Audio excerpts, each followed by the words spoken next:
بسم الله الرحمن الرحيم الحمد لله رب العالمين وصلى الله وسلم وبارك على نبينا محمد وعلى آله وصحبه أجمعين أما بعد هردفتوتا كينيا كبجمو السلام عليكم ورحمة الله وبركاته كن كتا شني سادا كيف نستقبل شهر رمضان مي باتي رمضان أكمت سمن أكمت كيف اللوان جور قبويني دي هنه جرا نوردوها أكاتان اتسومنا كيف اللورة كفتين اتيانتو تعلم أحكام فقه الصيام واي برنوتا صومنا برچون برباچس برچودان صومنا كيبلو أحكام إسا سير إسا برچودان رمضان كيبلو تنور رابر بادمايا تعلم أحكامه وآدابه حتى يتم الإنسان صيامه على الوجه الذي يحبه الله ويرضاه فيستحق بذلك تحصيل الأجر والثواب وتحصيل الثمرة المرجوة صومنا برا قرا أكاتا إسا دبسا نمر بردا كتاب الرا دبسا وان صومنا بليسو وان بليسني وان إسا كيس برباچسو وان برباچفني كان برون أكا صومن نما غوتو تهو نما غوتي أكا غوتو برباد مسانتي نمن أكا صومنو نما تاسفت maal waa'ee soomanaa baruun jechuun hubannoo qabaachuun akka rabbiin jaalatutti soomanta yoo beekumsa qabaatte yoo barte akkasitti oguu soomante yoo galata rabbi irraa harkatta soomanni kee bu'aa sii buuse waan silaa yaaddu waan silaa soomantuuf san harkattee jechuudha ajrii akhiraadhaa thawaaba rabbi irraa harkattee jechuudha firii bu'aa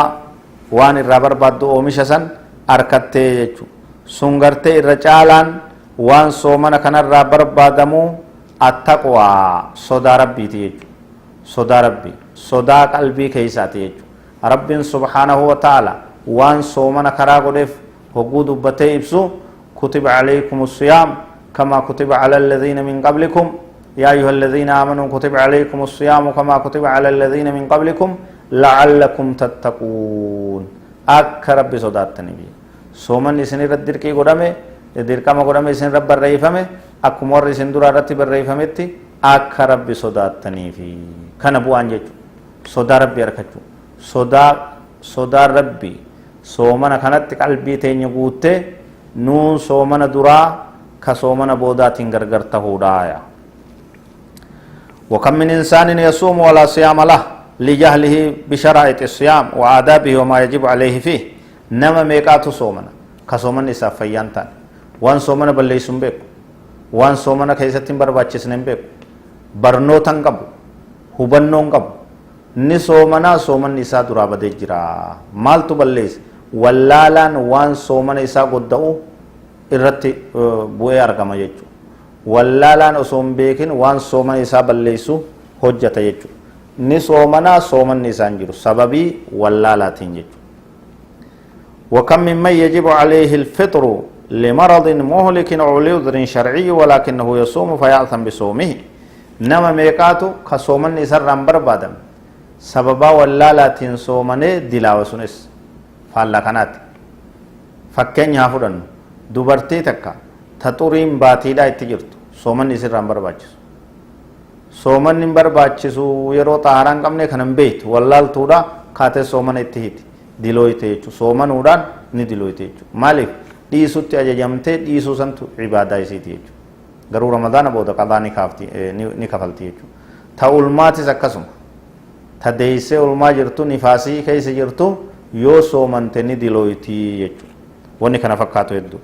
wallaalaan namni silaa irraan barbaadamne soomanee saniinillee dogoggora ni seenaa falaa budda من تعلم فقه الصيام وأحكامه برا أمتك إن يقرأ دبسا علماء الرابرة غافدا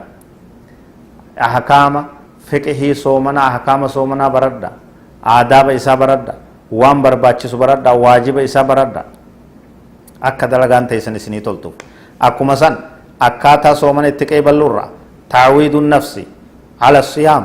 لبو تينيا صومنا رت لنجسون ورمضان اتنكي بلورا akkuma himametti nabiin keenya sha'baana keessa hedduu soomanaa turanii sha'baana keessa yoo soomante ramadaanni yogguu dhufe haarawa sittin tahuu sin laaffisu guyyuma duraatiin soomanni lafaan sin dhawuu jechuudha نوم جبا ومبيت تكا دليد ملي واني هارويني باسا أمتا قوتو إرام فتسيتين دوفن جامع يجو أكازت لبو صومنا برسيسو القيام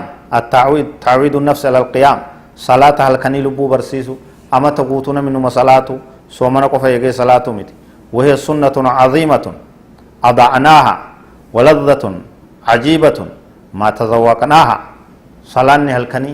وان فايدة قب وان قد وان حالان بوا قب هدون كني إرام فني لفت ديف كانني قدو صلاة هلكني صلاة ليلي كيست إرام فني لفت ديف نيجيجو akkuma san kan agartee halkan dhaabbachuudhaan lubbuu leenjisuudhaan soomana keenya qophii godhuu qabnaa jechuudha. Alaykum biqiyaamil leyl wasiyyaan nabii keenyaa dhaamsi nabii keenyaa sallallahu alaihi wasallam halkan dhaabbadha halkan salaata fa'innahu daabu saalihiina qablakum inni gartee aadaa haala gaarii ummata gaggaarii isin dura dabreetiya wa qurbatun ilallahi ta'ala waan rabbitti nama dhiheessuti wa manhaatun anil ithmi waan dilirraa nama qulqulleessitu salaata halkanii salaata witrii salaata leeyli hindii sinaadha wa takfiiri sayyaat wa dilii namarraa hayti wa mutirridatun liddaa'i anil jasad rawaahu turmizii dhukkuba qaama keessaa nama baafte namni halkan dhaabbatu fayyaa harkata nama halkan dhaabbatu shayxaanni isa waswaasu namni halkan dhaabbatu iimaanni isaa ziqeessaa tahaa jedhuuba akkuma san waan gartee soomana duratti ittiin gartee itti lafaa kaanee soomana hanqee bal'urra kathratu tilaawatil qur'aan qaraatii quraanaa heddummeessu akkuma beekamu baatiin ramadaanaa baatiin soomana ta'isii keessa quraanni rabbii buufamee jechuudha ta'isii keessa quraanni rabbii buufamee waan taateef nabiin keenyas hedduu quraana qara'uu turanii jibriilii wajjis quraana qara'uu turanii qaraatii quraanaa heddummeessu kanaan ramadaana haasimannu namni dur laaffisee shayxaanni isa dhamaasee hamilee dhabee quraana isaa lafa kaayes amma lafaa fuudhee soomana wajji gartee quraanatti seene akkasumatti itti fufuu ramadaana boodallee kanatu nurraa barbaadama rabbi nurraa haqee balu hadha wallahu a'lam wa sallallahu wasallam wa baraka ala nabiyyina muhammad wa ala alihi wa sahbihi ajma'in wassalamu alaykum wa rahmatullahi wa barakatuh